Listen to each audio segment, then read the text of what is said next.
Welcome to our YouTube channel exam study tips and solution पर। Friends, आप लोग जानते हैं मोदी 3.0 जो कैबिनेट गठन हो चुका है, उस गठन होने के बाद ही बहुत सारा मीडिया की तरफ से देखिए एट सीपीसी के ऊपर बहुत अपडेट आ रहा है। तो एट सीपीसी उनके द्वारा जो बताया जा रहा है वो लागू होने वाला है। तो इसी दौरान जो एट सीपीसी को लेकर भारत सरकार के जो कैबिनेट सचिव है उनको लेटर भेजा है नेशनल काउंसिल जेएसएम ने। ठीक है, तो इस जो लेटर भेजा गया उस लेटर में बहुत सारी चीज़ बताया गया है कि सेंट्रल गवर्नमेंट जो एम्प्लॉय हैं उनके तरफ से कि जो एट सीपीसी होना चाहिए बहुत ही जल्दी, क्योंकि जिस तरह से महंगाई बढ़ चुका है उस चीज़ को माथा में रखते हुए। ठीक है, तो देखिए 7 सीपीसी में जो चीज़ मतलब खामियां था उसको 8 सीपी में पूरा किया जाए। मतलब 7 सी में जो मतलब गलती हुआ था सरकार से वो इस बार ना हो, तो उसमें थोड़ा ध्यान रखते हुए एक लेटर भेजा गया है कैबिनेट सचिव को। तो इस लेटर में क्या क्या चीज़ें उसको मैं एक बार आपको हाईलाइट कर देता हूँ। ठीक है, तो सबसे पहले तो आप लोग जान चुके लेटर भेजा गया है 3 जून को, ये आपको साइड में दिखाई दे रहा है डेट को। ठीक है, मैं आपको पीडीएफ बाद में दिखा रहा हूँ। तो ये देखिए 3 जून को ये लेटर भेजा गया है। ठीक है, तो कैबिनेट सचिव को भेजा गया है। तो इसमें देखिए मेन जो चीज़ मैं आपको बता देता हूँ। 7 सीपीसी में जो विक्टिम फैक्टर 3.6 होने वाला था, 3.68 होने वाला था। ठीक है, 3.68 होने वाला था, वो सरकार के द्वारा 2.57 किया गया है। मतलब 2016 के पहले जो न्यूनतम एम्प्लॉय का जो बेसिक होता था वो 7,000 होता था। ठीक है, तो हम लोग 7,000 का 2.57 करते हैं तो लगभग 17,900 हो जाता है। ठीक है, 17,900 होता था।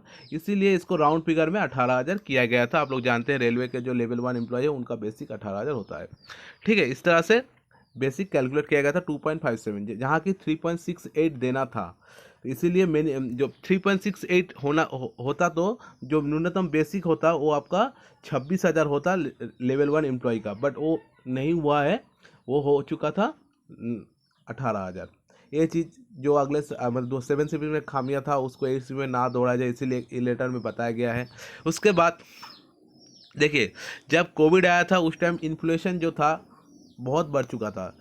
तो हमारा जो डीए था वो 1/7/2023 के डेट अनुसार 46 था, वो 80% होना चाहिए था इन्फ्लेशन के दौरान, बट वो भी चीज़ उसमें इंक्रीमेंट नहीं देखने को मिला। ठीक है, इस चीज़ वो भी गलती सुधारने के लिए ये लेटर में मेंशन किया गया है। ठीक है, जो चीज़ मतलब हो चुका है वो दोबारा ना हो, इसीलिए एक जानकारी दिया गया है रेलवे कर्मचारी के द्वारा कैबिनेट सचिव को। ठीक है, और देखिए इसी में देखिए 2015 से 23 तक भारत सरकार का जो इनकम है वो बहुत ही बढ़ चुका है। मतलब द्विगुण जो इनकम होता था उसका दुगना हो चुका है। ठीक है, तभी रेलवे एम्प्लॉय का जो सैलरी वो ज़्यादा नहीं इंक्रीज हुआ है। ठीक है, और एक और चीज़ देखिए, जिस तरह से महंगाई बढ़ता प्रेजेंट टाइम में बढ़ रहा है, तो 8 पे कमीशन आने में 10 साल लगता है। तो सरकार चाहे तो महंगाई बढ़ता के चीज़ को दिमाग में रखते हुए 8 पे कमीशन के 10 साल पहले वो चीज़ को वो लोग मतलब कैलकुलेट कर सकते हैं और सैलरी में थोड़ा इंक्रीज कर सकता है, बट ऐसा कुछ किया नहीं अभी तक। ठीक है, उसके बाद अभी प्रेजेंट टाइम में देखिए 68 लाख पेंशनर है और 49 लाख आपका कर्मचारी है। तो लगभग जिस तरह से लास्ट 10 साल में देखिए मतलब 10 साल में कर्मचारी बहुत कम चुके हैं। तो 10 साल में कर्मचारी कमने के बाद जो गवर्नमेंट ने दावा किया था कि 10 लाख कर्मचारी नियोग करेंगे, तो अभी तक वो पूरा नहीं हुआ है। इसीलिए जो एम्प्लॉय अभी काम कर रहे रेलवे में है, वो भी कोई भी सेंट्रल गवर्नमेंट सेक्टर में काम कर रहे हैं, उनके ऊपर काफ़ी दबाव गिर रहा है। बट सैलरी में कोई मतलब ज़्यादा नहीं बढ़ा, सैलरी कुछ ज़्यादा नहीं बढ़ा, बट काम लोड बहुत ज़्यादा बढ़ चुका है। ठीक है, उसके बाद देखिए 8 पे कमीशन में एक और चीज़ मेंशन किया गया। देखिए 8 पे कमीशन अच्छा से काउंटिंग और कैलकुलेट होता है तो रेलवे एम्प्लॉय को बहुत ज़्यादा सैलरी मिलने वाला है। वो कैसे होगा मैं आपको बताऊंगा ज़रूर। ठीक है, और एक और चीज़ देखिए, जो अपकमिंग जो गवर्नमेंट के लिए तैयारी कर रहे हैं और रेलवे के लिए व सेंट्रल गवर्नमेंट के लिए तैयारी कर रहे हैं, उनको और भी अट्रैक्टिव करने के लिए और जो टैलेंटेड है उनको और भी एक्टिव करने के लिए ये जो 8 पे कमीशन काफ़ी अच्छा रोल प्ले कर सकता है। इस चीज़ को माथा में रखते हुए इस लेटर में और भी मेंशन किया गया है। ठीक है, चलिए मैं आपको लेटर के माध्यम से अब तो समझा देता हूँ। ठीक है, चलिए देख लेता हूँ। तो फ्रेंड्स, ये रहा देखिए अपडेट जो जेसीएम ग्रुप ने लेटर भेजा है कैबिनेट सचिव को 3 जून 2024 के डेट में। तो इस लेटर में देखिए जो सब्जेक्ट है वो देखिए immediate constitution of 8 central pay commission for revising the pay and allowance the pension and other benefit central. देखिए 8 पे कमीशन लागू होने में हो जाता है तो जो अलाउंस है बेसिक पे उसमें काफ़ी ज़्यादा बढ़ोतरी होगा और सही से किया जाए तो ठीक है। और ये फ़ायदा कर्मचारी और पेंशनर और अदर्स एम्प्लॉय को मिलने वाला है। ठीक है, ये चीज़ मेंशन किया गया है। देखिए जो मैं चीज़ आपको अभी शुरू में बताया है वही चीज़ इस पीडीएफ में अच्छे से मेंशन किया गया है। तो मैं आपको शॉर्टली, टाइम ज़्यादा ना लगे इसीलिए मैं आपको समझा दिया। आप लोग चाहते हैं इस पीडीएफ को खुद से एक बार रीड करने के लिए तो आप लोग ये डिस्क्रिप्शन में टेलीग्राम का लिंक है, उधर ज्वाइन हो जाइए। कोई भी अपडेट आता है मैं उस टेलीग्राम में आपको अपडेट करते रहता हूँ, तो आप लोग जाकर ज्वाइन हो सकते हैं। काफ़ी यूज़फुल होगा आपके लिए, एक ही जगह में विभिन्न मतलब न्यूज़ मिलने के लिए। ठीक है, तो देखिए 7 CPC में जो आपका स्पेक्टर फैक्टर 3.68 होने वाला था वो गवर्नमेंट ने 2.57 किया, इसलिए जो बेसिक 26,000 होने वाला था वो आपका बेसिक 18,000 किया गया था। ठीक है, कैसे कैलकुलेट होता है? 7,000 का जो बेसिक 2016 का पहले था वो 7,000 था मिनिमम, उसका 2.57 लागू किया गया था, तो इस हिसाब से 17,990 होता था, तो राउंड करके 18,000 हो गया था। 26,000 होना था बट नहीं हुआ। जो 1.1 का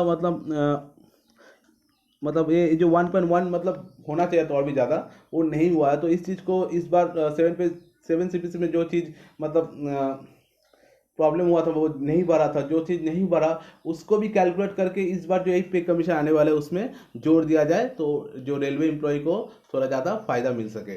ठीक है, तो इस चीज़ को मेंशन किया गया। जो मैं शुरू में जो आपको चीज़ बोला हूँ वही है।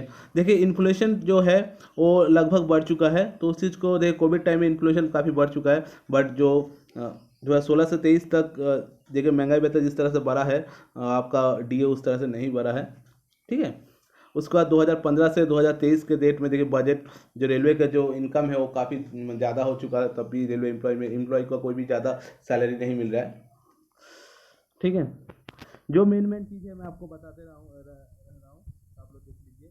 देखिए टोटल रेवेन्यू एक्सपेंडिचर जितना होता है उसका 4% आपका पेंशनर को मिलता है और 7.29 एम्प्लॉय को मिलता है। ठीक है, उसके बाद ये देखिए इधर बताया गया है मेन चीज़ कि देखिए महंगाई बढ़ने के दौरान जो 10 साल बाद CPC लगता है वो आप लोग चाहे तो कैबिनेट चाहे तो रेलवे भारत सरकार चाहे तो वो आगे भी कर सकता है। ठीक है, 8 पे कमीशन आगे भी लेके आ सकता है। ठीक है, उसके बाद डीए देखिए 50% हो चुका है, 50% हो चुका है 1/1/24 के डेट में, ये भी चीज़ जैसा मेंशन है। और हमारा जो बेसिक और डीए का जो 10% हमारा एनपीएस में कटता है उस चीज़ को हटा के ओल्ड पेंशन जो स्कीम है उसको भी गवर्नमेंट लेके आए, इस तरह का मुद्दा भी इस लेटर में बोला गया है।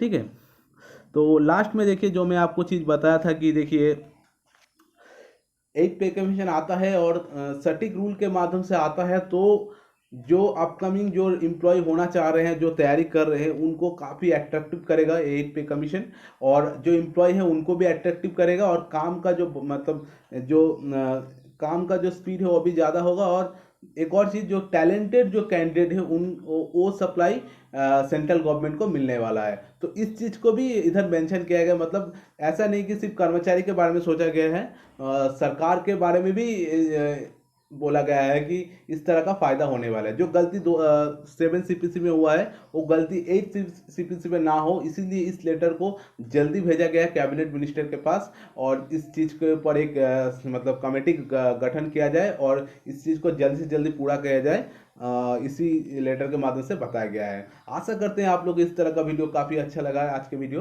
तो आज के वीडियो आपको काफ़ी अच्छा लगा है, तो हम चाहेंगे कि आप लोग इस तरह हमसे जुड़े रहें, और चैनल पर नए आए तो चैनल को जरूर सब्सक्राइब कर लीजिएगा। कोई भी अपडेट मुझे मिलता है तो रेलवे रिलेटेड हो और इस तरह का अपडेट हो तो मैं आपको जरूर सूचित करूंगा। Thank you so much, have a good day friends.